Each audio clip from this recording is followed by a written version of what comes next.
सुप्रभात दोस्तों, मैं आप सभी का स्वागत करता हूं आपके अपने यूट्यूब चैनल ज्ञान मंजिल तक में। तो आज मैं आप सभी के लिए लेकर आया हूं 7 जनवरी 2022 ईस्वी का करंट अफेयर्स। तो चलिए हम लोग शुरुआत करते हैं। मैं हूं लव कुमार। तो आज का पहला क्वेश्चन है जो दोस्तों बहुत ही महत्वपूर्ण है, इसलिए सबसे ऊपर हम लिख दिए हैं कि शीतकालीन ओलंपिक 2022 का आयोजन किस शहर में किया जाएगा। तो शीतकालीन ओलंपिक खेल 2022 का आयोजन बीजिंग चीन में किया जाएगा।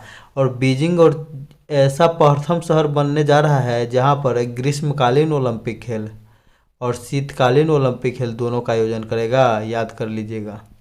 तो दोनों का आयोजन करने वाला विश्व का प्रथम शहर बनने जा रहा है दोस्तों। 2022 ईस्वी का जो है शीतकालीन ओलंपिक खेल का आयोजन यहाँ पर होने वाला है। आज का पहला क्वेश्चन है दोस्तों कि प्रधानमंत्री नरेंद्र मोदी ने 25वें राष्ट्रीय युवा महोत्सव की मेजबानी के लिए किस राज्य या केंद्रशासित प्रदेश का चयन किया है। यानी कि राष्ट्रीय युवा महोत्सव का आयोजन किया जाएगा तो कहाँ पर किया जाएगा दोस्तों। तो इसके लिए चयन किया गया है पुदुचेरी का। याद रखिएगा पुदुचेरी। पुदुचेरी की राजधानी कहाँ है केंद्रशासित प्रदेश की दोस्तों। तो पुदुचेरी की राजधानी पुदुचेरी में ही है। अगर राष्ट्रीय युवा दिवस की बात करें दोस्तों तो राष्ट्रीय युवा दिवस जो है 12 जनवरी को मनाया जाता है स्वामी विवेकानंद के जन्मदिन पर दोस्तों। याद रखिएगा ये भी। तो 25वां राष्ट्रीय युवा महोत्सव 12 से 16 जनवरी 2022 तक पुदुचेरी में आयोजित होने जा रहा है। केंद्रीय युवा मामले और खेल सूचना और प्रसारण मंत्री अनुराग ठाकुर ने कहा कि स्वतंत्रता के 75वें वर्ष को चिन्हित करने के लिए आज़ादी के अमृत महोत्सव के हिस्से के रूप में त्यौहार का आयोजन किया जा रहा है। यानी कि स्वतंत्रता दिवस की इस बार जो है 75वां वर्षगांठ मनाया गया था। इसी के उपलक्ष्य में जो है आज़ादी के अमृत महोत्सव मनाया जा रहा है दोस्तों। तो इसी को चिन्हित करने के लिए मनाया जा रहा है। राष्ट्रीय युवा दिवस जो है 12 जनवरी को मनाया जाता है। याद रखिएगा स्वामी विवेकानंद के जन्मदिन पर है। अंतर्राष्ट्रीय युवा दिवस दोस्तों कब मनाया जाता है तो 12 अगस्त को। याद रखिएगा। एक और क्वेश्चन है कि सबरीमाला मंदिर में प्रवेश करने वाली प्रथम महिला कौन थे। सबसे पहले बात दोस्तों कि सबरीमाला मंदिर कहाँ में है तो किस राज्य में है तो यह है केरल। याद रखिएगा। सबरीमाला मंदिर कहाँ में है दोस्तों तो ये में ही है केरल। याद रखिएगा। और यहाँ पर पहुँचने वाली प्रथम महिला कौन थी। यहाँ पर महिलाओं को जाने से प्रतिबंधित किया गया था तो फिर सुप्रीम कोर्ट ने आदेश दिया था कि यहाँ पर जा सकती हैं। याद रखिएगा। तो बिंदु अश्विनी कौन थे प्रथम महिला दोस्तों तो ये भी चर्चा में है बिंदु अश्विनी। याद रखिएगा। नेक्स्ट क्वेश्चन हो जाएगा दोस्तों कि हाल ही में किसने Israeli cyber security startup simplify का अधिग्रहण किया है। यानी कि इजराइल का जो है साइबर सिक्योरिटी का स्टार्टअप है सिंप्लीफाई का अधिग्रहण किसने किया है दोस्तों तो हाल ही में किया है। इसका नाम है गूगल ने। याद रखिएगा गूगल। गूगल की अगर बात करें सीईओ की बात करें तो कौन है दोस्तों तो ये भारतीय ही हैं सुंदर पिचई। याद रखिएगा दोस्तों सुंदर पिचई। याद रखिएगा। मेटा जो है दोस्तों किसका नया नाम कर दिया गया है तो फेसबुक का नया नाम क्या हो गया है मेटा हो गया है। एप्पल कंपनी जो है दोस्तों 3 ट्रिलियन वाली पहली कंपनी बन गई है। याद रखिएगा। मार्केट कैप वैल्यू वाली कंपनी। देख लेते हैं गूगल जो नाम पर है दोस्तों गूगल से पढ़ा है। याद रखिएगा। तो गूगल के नाम पर ही गूगल का नाम रखा गया है। तो एक गूगल में क्या होता है तो एक गूगल में 10 के पावर 100 को ही एक गूगल कहते हैं। यानी कि 10 पर 100 सुनना तो इसको कहते हैं एक गूगल। गूगल का पेरेंट कंपनी कौन है दोस्तों तो अल्फ़ाबेट है। अल्फ़ाबेट के भी सीईओ कौन है तो सुंदर पिचई ही है। गूगल के संस्थापक कौन है तो लॉरी पेज और सर्गेई ब्रिन 1998 ईस्वी में। याद रखिएगा। फरमीना जो है गूगल के द्वारा समुद्र में बिछाया गया केबल का नाम है। गूगल के सीईओ कौन है दोस्तों आप बार बार बता रहे हैं सुंदर पिचई। हेरोन ड्रोन का जो है भारत जो है इजराइल से खरीदा है। इसको तैनात कहाँ किया गया तो एलएसी पर यानी कि लाइव एक्चुअल कंट्रोल पर। पेगासस बहुत ही चर्चित मामला था दोस्तों पेगासस। तो यानी कि इसको जासूसी के लिए बनाया गया था। तो दुर्भावना से तैयार किया गया सॉफ्टवेयर है जिसको कौन बनाया था तो इजराइल बनाया था। व्हाट्सएप के द्वारा जासूसी करना या मैसेज के द्वारा जासूसी करना इसका संबंधित है। तो पेगासस मामले की जांच के लिए सुप्रीम कोर्ट ने आरवी रविंद्रन के नेतृत्व में एक समिति का गठन किया है। तो बहुत ही इंपॉर्टेंट क्वेश्चन हो जाएगा दोस्तों आरवी रविंद्रन समिति। और सुप्रीम कोर्ट से भी पहले पश्चिम बंगाल सरकार जो है इसके बारे में जांच करने के लिए समिति गठन कर चुकी थी दोस्तों। याद रखिएगा। इजराइल के प्रधानमंत्री कौन है दोस्तों तो नेफ्ताली बेनेट। जबकि राष्ट्रपति कौन है तो इशोक हरजोग। याद रखिएगा दोस्तों इशोक हरजोग हो गए इजराइल के राष्ट्रपति। नेक्स्ट क्वेश्चन हो जाएगा दोस्तों कि हाल ही में उड़ीसा का कौन सा जिला पहला बाल विवाह मुक्त जिला बन गया है। बहुत ही वीवीआई क्वेश्चन है दोस्तों। उड़ीसा का कौन सा जिला पहला बाल विवाह मुक्त जिला बन गया है? तो इसका सही जवाब हो जाएगा दोस्तों गंजम। याद रखिएगा कौन सा, तो इसका सही जवाब हो जाएगा दोस्तों गंजम। याद रखना है एकदम। आगे देखेंगे दोस्तों कि 12 से 18 साल तक के बच्चे जब स्कूल में 5 दिन लगातार अनुपस्थित रहती है तब सूचना प्रसारण को दिया जाता है। यानी कि सूचना प्रसारण को नहीं, सूचना प्रशासन को दिया जाता है। याद रखिएगा दोस्तों, जब 5 दिन लगातार जो है गायब रहती है लड़कियां 5 दिन स्कूल से, तो इसीलिए वहाँ पर जो है बाल विवाह जो है बहुत ही कम हो गया। कोविड-19 के खिलाफ वयस्कों को फर्स्ट डोज का टीकाकरण 100% करने वाला पहला शहर कौन था दोस्तों? तो ये था उड़ीसा की राजधानी भुवनेश्वर। दोस्तों याद रखिएगा उड़ीसा की राजधानी भुवनेश्वर है। भारत का पहला फायर पार्क कहाँ में स्थापित किया गया दोस्तों? तो भुवनेश्वर में। भारत का पहला स्मार्ट सिटी का नाम क्या था? तो भुवनेश्वर ही नाम था। याद रखिएगा। भारत का प्रथम शहर जहाँ पर नल से सभी को जल उपलब्ध कराया गया, यानी वाटर फ्रॉम टैब, तो पुरी उड़ीसा। जगन्नाथ रथ यात्रा कहाँ से संबंधित है? पुरी। सूर्य भगवान का मंदिर कोणार्क कितने रुपए के नोट पर स्थित है? तो ₹10। याद रखिएगा कोणार्क, जिसे ब्लैक पेगोडा भी बोलते हैं। भारत का सर्वश्रेष्ठ समुद्री जिला कौन है अभी? तो बालासोर है दोस्तों। याद रखिएगा। और अंतर्देशीय सर्वश्रेष्ठ जिला कौन है? तो बाड़मेर, बालासोर। भीतरकनिका नेशनल पार्क, सिमलीपाल राष्ट्रीय उद्यान, नंदनकानन वन जीव अभ्यारण्य कहाँ में दोस्तों? तो उड़ीसा में। अगर भीतरकनिका पार्क की बात करें दोस्तों, जब यास तूफान आया था बंगाल की खाड़ी में तो सबसे ज़्यादा प्रभावित हुआ था भीतरकनिका पार्क। याद रखिएगा। हेल्थ कार्ड देने वाला प्रथम राज्य कौन है? तो उड़ीसा दोस्तों। याद रखिएगा। भारत का पहला राज्य धुआं मुक्त एवं एलपीजी मुक्त है तो हिमाचल प्रदेश दोस्तों। और 100% जो है वैक्सीनेशन करने वाला प्रथम राज्य भी हिमाचल प्रदेश, दोनों डोज का। याद रखिएगा। प्रथम जिला भी यहीं का किन्नौर था। नेक्स्ट क्वेश्चन है दोस्तों कि 4 जनवरी 2022 को प्रधानमंत्री नरेंद्र मोदी ने महाराजा वीर विक्रम हवाई अड्डे के नए एकीकृत टर्मिनल भवन का उद्घाटन किया है। तो महावीर विक्रम हवाई अड्डा, तो सबसे पहले इसको बात करें तो यहाँ पर कहाँ पर है दोस्तों? तो ये हो जाएगा आपका त्रिपुरा में। याद रखिएगा त्रिपुरा में इसका उद्घाटन किया गया है, क्योंकि त्रिपुरा जो है बांग्लादेश से नज़दीक है, इसलिए वहाँ पर हवाई अड्डा बनाया जा रहा है। तो प्रधानमंत्री नरेंद्र मोदी ने महाराजा वीर विक्रम हवाई अड्डे के नए एकीकृत टर्मिनल भवन का उद्घाटन अगरतला में किया है। त्रिपुरा की राजधानी है।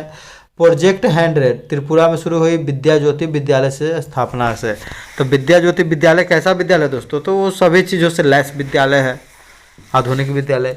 E100 यानी कि इथेनॉल 100 की शुरुआत पुणे से शुरू हुआ था। याद रखिएगा। त्रिपुरा के मुख्यमंत्री कौन अभी? तो विप्लव कुमार देव। बांग्लादेश के अत्यंत तरफ गिरा, बांग्लादेश से तीनों तरफ से घिरा हुआ देश दोस्तों, घिरा हुआ राज्य तो कौन है? तो तीनों तरफ से घिरा हुआ राज्य है त्रिपुरा। याद रखिएगा दोस्तों। हाल ही में नरेंद्र मोदी के जो है काफिला को कहाँ पर प्रदर्शनकारियों द्वारा रोक दिया गया था, जिसके चलते बहुत ही विवाद अभी उठ गया है दोस्तों। तो ये पंजाब में। याद रखिएगा। पंजाब में अभी किसकी सरकार है? तो कांग्रेस की सरकार है। चरणजीत सिंह चन्नी वहाँ के मुख्यमंत्री है। कोचीन एयरपोर्ट को कोरोना वायरस अवार्ड से सम्मानित किया गया है।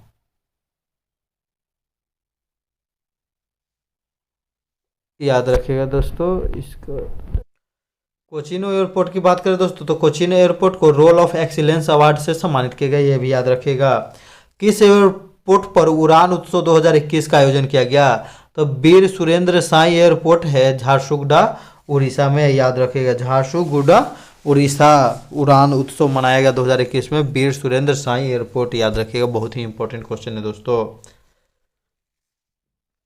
अगला क्वेश्चन है कि 3 जनवरी 2022 को किसने national education alliance for technology के तीसरे चरण की शुरुआत की है? तो national education alliance for technology की शुरुआत किए हैं शिक्षा मंत्री धर्मेंद्र प्रधान के द्वारा किया गया है। याद रखिएगा। अभी भारत के वर्तमान में शिक्षा मंत्री कौन है दोस्तों? तो धर्मेंद्र प्रधान जी हैं। तो इन्हीं के द्वारा शुरू किया गया है। याद रखिएगा। न्यू एजुकेशन पॉलिसी 2020 के कस्तूरी रंगन की सिफारिश पर लागू किया गया। न्यू एजुकेशन पॉलिसी को लागू करने वाला पहला राज्य कौन था दोस्तों? कर्नाटक। दूसरा मध्य प्रदेश। शिक्षा जो है समवर्ती सूची का विषय है। याद रखिएगा। भारतीय शिक्षा का मैग्ना कार्टा वुड डिस्पैच को कहा जाता है। 1854 में लॉर्ड डलहौजी के शासनकाल में इसको पारित किया गया था, वुड डिस्पैच। 86वां संविधान संशोधन अधिनियम 2002 के तहत 14 वर्ष तक के बच्चे को प्राथमिक शिक्षा देना अनिवार्य। अनुच्छेद 21 के 1 के तहत इसको मौलिक अधिकार में रखा गया है दोस्तों, याद रखिएगा। अब मौलिक कर्तव्य में भी रखा गया है। राइट टू एजुकेशन एक्ट 2009 में पारित हुआ, जबकि लागू हुआ 1 अप्रैल 2010 को, याद रखिएगा। बहुत ही महत्वपूर्ण क्वेश्चन है, राइट टू एजुकेशन। और राइट टू इन्फॉर्मेशन दोस्तों, राइट टू इन्फॉर्मेशन जो है 2005 से संबंधित है। सबसे पहले राजस्थान में RTI लगा था। अगला क्वेश्चन हो जाएगा दोस्तों कि लोसार महोत्सव निम्नलिखित में से किस राज्य एवं के शासित प्रदेश में मनाया जाता है। तो लोसार, ये सब तो नाम से ही मालूम चल जाता है कि ये होगा लद्दाख का दोस्तों, याद रखिएगा। ये कहाँ का है, तो लद्दाख का। लद्दाख हाल ही में तो सोकर वेटलैंड के बारे में पूछा था कि किस राज्य में है, तो ये लद्दाख में था दोस्तों, बिहार दरोगा के एग्जाम में पूछा था। लोसर शब्द जो है तिब्बती शब्द है जिसका अर्थ होता है नया साल। हेमिस महोत्सव का आयोजन लद्दाख में किया जाता है। हेमिस नेशनल पार्क जो है भारत का सबसे बड़ा नेशनल पार्क है, कहाँ में स्थित है, तो ये भी लद्दाख में है।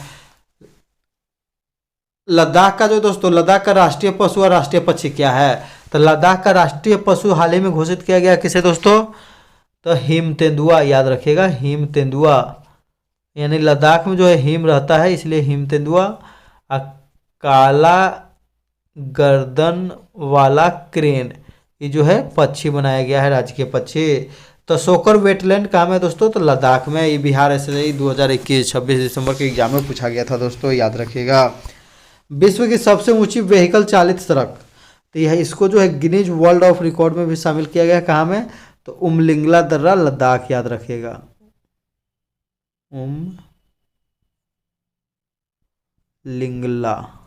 उमलिंगला दर्रा लद्दाख, इसको किसने बनाया दोस्तों, तो board road organisation, BRO, border road organisation.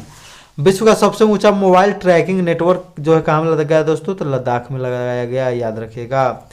विश्व का सबसे ऊंचा मूवी थिएटर भी कहाँ में खोला गया दोस्तों, तो ये भी लद्दाख में। सिग्मो फेस्टिवल, तो सी के बाद आ गया ग से क्या हो जाएगा दोस्तों, तो गोवा, सिग्मो, याद रखिएगा। सी के बाद आ गया ग से गोवा दोस्तों, गोवा में मनाया जाता है। अगला क्वेश्चन हो जाएगा दोस्तों कि जनवरी 2022 में किसने SAR कार्यक्रम शुरू किया है, तो SAAR SAR, तो ये जो है S फॉर स्मार्ट सिटी होगा दोस्तों, तो ये हो जाएगा स्मार्ट सिटी मिशन से संबंधित है, याद रखिएगा दोस्तों। 75वें स्वतंत्रता समारोह के उपलक्ष्य में मनाया जाने वाला अमृत महोत्सव के तहत 75 स्मार्ट सिटी शहरों का दस्तावेजीकरण किया जाएगा।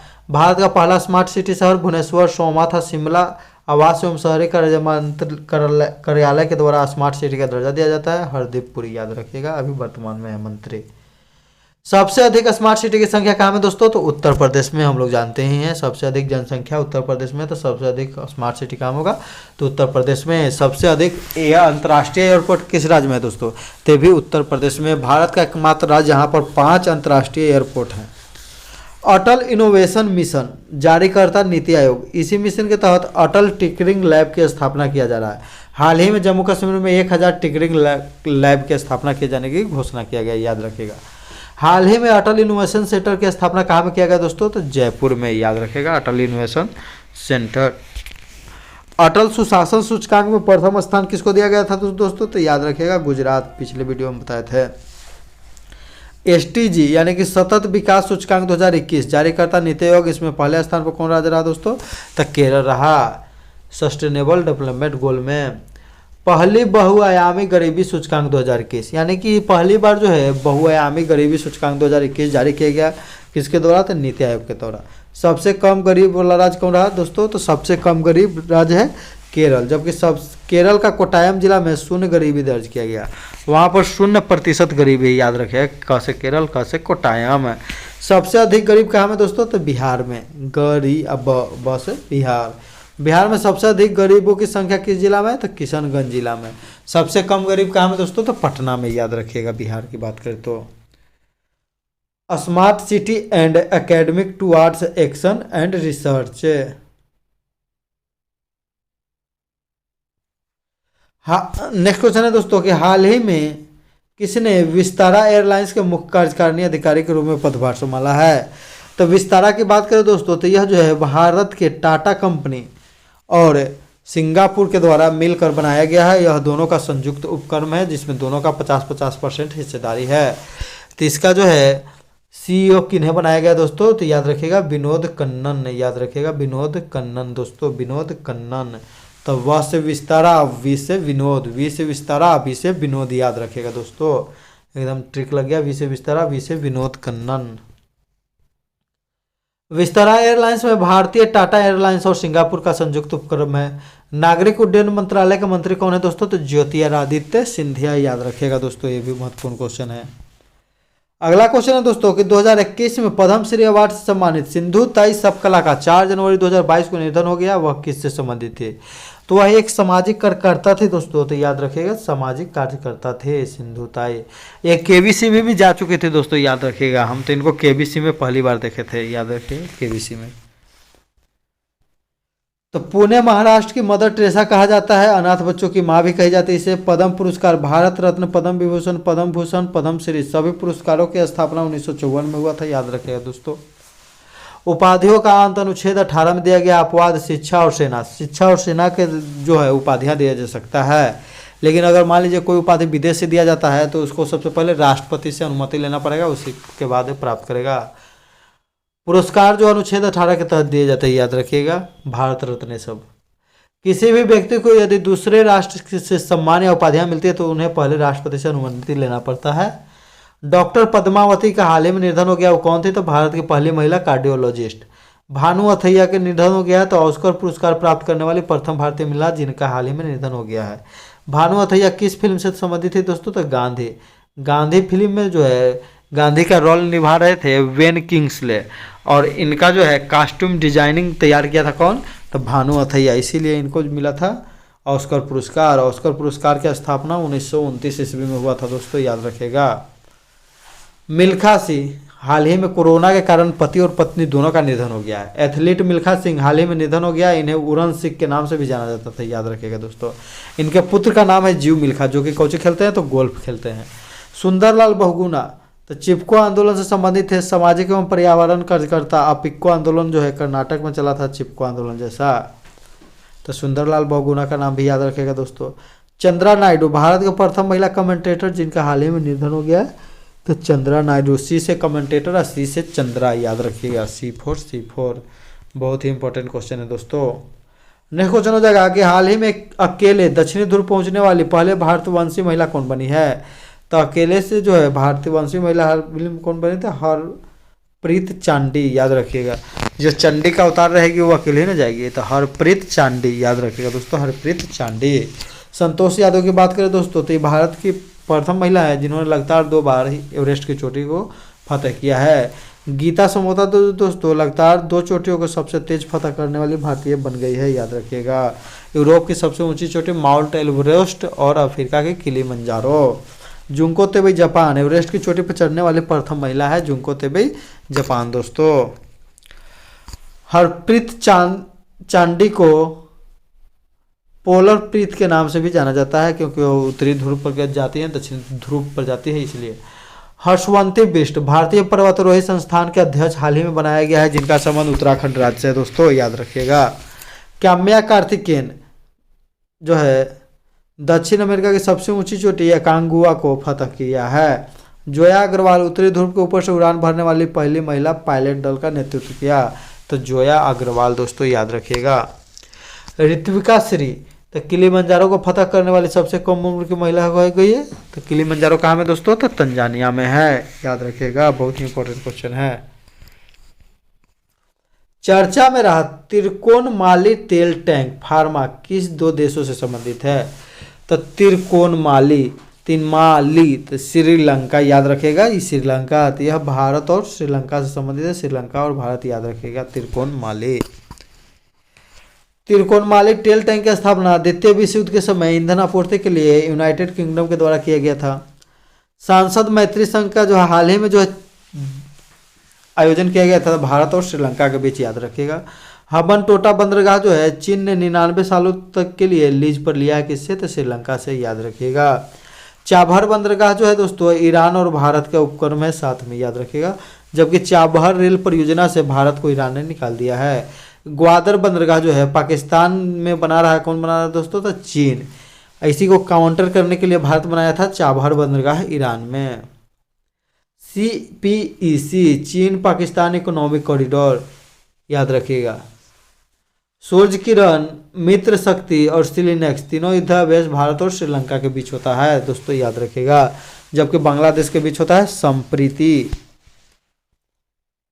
गरीबी से संबंधित कुछ बातें हैं दोस्तों, याद देख लेते हैं। तो गरीबी से संबंधित कुछ समितियां हैं जो बार बार पूछा जाता है कि लकड़वाला समिति का संबंध किससे है, तो गरीबी से। सुरेंद्र तेंदुलकर समिति और रंगराजन समिति याद रखिएगा। नोट, भगवती समिति का संबंध क्या हो जाएगा दोस्तों, तो बेरोजगारी से। हाल ही में नानावती का निधन हो गया है। नानावती आयोग का संबंध किस कांड से था, तो गोधरा कांड से। NSSO national sample survey of India Bharat में गरीबी और बेरोजगारी के आंकड़े को जारी करता है। तो NSSO को फुल फॉर्म हो जाएगा नेशनल सैंपल सर्वे ऑफिस, याद रखिएगा दोस्तों।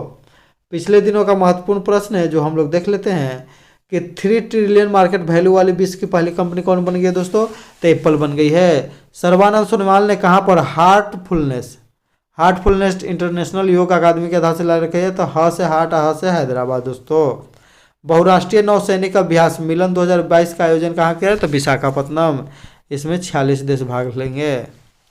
ONGC के पहले महिला अध्यक्ष अलका मित्तल, ओ से ONGC, अ से अलका मित्तल, याद रखेगा दोस्तों। स्वच्छ भारत मिशन कार्यक्रम की शुरुआत जो है 2 अक्टूबर स्वच्छ भारत मिशन ग्रामीण, याद रखेगा। चरण 2 के तहत 31 दिसंबर 2021 तक सबसे अधिक गांवों में जो है खुले में शौच मुक्त गांवों की सूची में प्रथम स्थान पर कौन रहा दोस्तों, तेलंगाना। B.1.640.2 IHU जिसका नाम है, यह हाल ही में कोरोना का वेरिएंट मिला है। कहाँ में मिला है, तो फ्रांस में दोस्तों। ओमिक्रॉन हम लोग जान ही रहे कि दक्षिण अफ्रीका में मिला है। पिछला वीडियो का क्वेश्चन था दोस्तों कि हैप्पीनेस ऑल अराउंड पुस्तक के लेखक कौन है। तो हैप्पीनेस ऑल अराउंड के बारे में बता दें कि यह पुस्तक जो लिखी है तो दुनिया की सबसे कम उम्र की लेखिका, उनका नाम है अभिजीता गुप्ता, याद रखिएगा दोस्तों। अभिजीता गुप्ता जो कि दुनिया की सबसे कम उम्र की लेखक हैं। पोयम टाइप का यह बुक है। हम कितना बार वीडियो में बताए थे दोस्तों, यह एग्जाम जो है बिहार SI 2021 के PT में पूछा गया। बहुत लोगों ने अभिजीत गुप्ता अलग है, अभिजीता गुप्ता अलग है, ये लड़की है। तो बहुत लोगों का सही जवाब था, लेकिन अभिजीत गुप्ता लिख दिए थे। सिर्फ 2 लोगों ही ने अभिजीता गुप्ता लिखा है, सुमन कुमारी और रूपेश यादव। इन दोनों को मेरे तरफ से ढेरों सारी शुभकामनाएं एवं बधाई। यदि आप वीडियो पर नए हैं दोस्तों तो लाइक कर दीजिए, शेयर कर दीजिए और सब्सक्राइब कर लीजिए। आज का क्वेश्चन रहेगा दोस्तों जिसका आप लोग कमेंट करके जवाब दीजिएगा कि ONGC की प्रथम महिला अध्यक्ष कौन बनी है। तो बहुत ही इंपॉर्टेंट क्वेश्चन है दोस्तों, ONGC की प्रथम महिला अध्यक्ष कौन बनी है। आज हम वीडियो में बताए भी हैं, आप लोग ध्यान से वीडियो देखिएगा तो मालूम चल जाएगा। वीडियो को पूरा देखने के लिए दोस्तों धन्यवाद। इसी के साथ हम अपना वीडियो समाप्त करते हैं। जय हिंद, जय भारत, वंदे मातरम दोस्तों।